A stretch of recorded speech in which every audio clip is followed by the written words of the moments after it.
নুরুল হুদার সঙ্গে মব জাস্টিসকারীদের বিচার দাবি করেছেন রুহুল কবির রিজভী। গুম কমিশনের দ্বিতীয় প্রতিবেদনে উঠে এসেছে চাঞ্চল্যকর তথ্য। গুম কমিশন জুলাই আন্দোলনে মরদেহ পোড়ানোর ঘটনায় 16 জনের সম্পৃক্ততা পেয়েছে ট্রাইব্যুনাল। দেশে প্রথমবারের মতো গুগল পে চালু হচ্ছে আজ। আইএমএফের ঋণের 2 কিস্তির $130 কোটি পাচ্ছে বাংলাদেশ। নৌবাহিনীর ফ্রি চিকিৎসা ক্যাম্পে সেবা পেল 2 শতাধিক রোগী। দুর্বৃত্তের হামলায় মংলা বন্দরের কর্মচারী আসিফ গুলিবিদ্ধ। ময়মনসিংহে কিশোরীকে দলবদ্ধ ধর্ষণ, ব্রহ্মপুত্রে ঝাঁপ দিয়ে আত্মহত্যার চেষ্টা।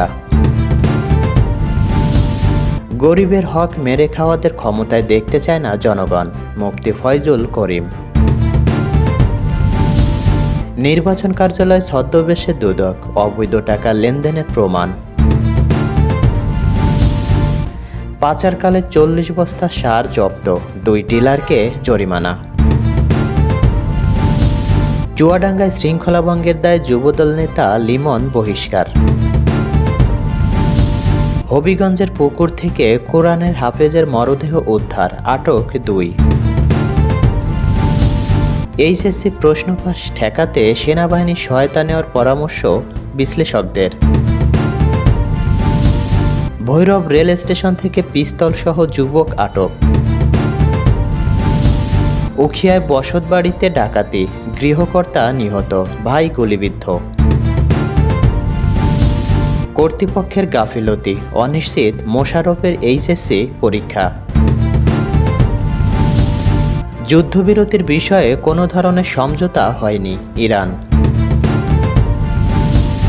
ইরানের মুহুর্মুহু ক্ষেপণাস্ত্র হামলায় কাঁপছে ইসরায়েল। মধ্যরাতে রাশিয়ায় ব্যাপক হামলা, শিশুসহ নিহত 3। কাতারের মার্কিন ঘাঁটিতে ইরানি হামলার তীব্র নিন্দা আরব আমিরাতের। হরমুজ প্রণালী বন্ধ হলে জ্বালানি আমদানিতে বিকল্প পথ ভাবছে বাংলাদেশ। এবার রাশিয়ায় ড্রোন হামলা, বহুতল ভবনে আগুন।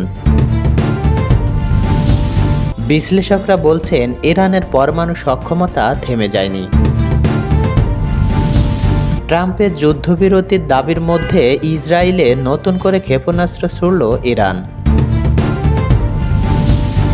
ইরাকের ইমাম আলী ঘাঁটিতে আবারও হামলা।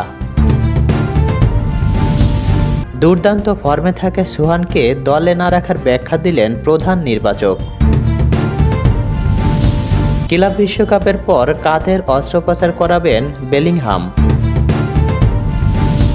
ফিফা ক্লাব বিশ্বকাপ, পালমেইরাসের সঙ্গে ড্র করে শেষ 16তে মেসির মায়ামি।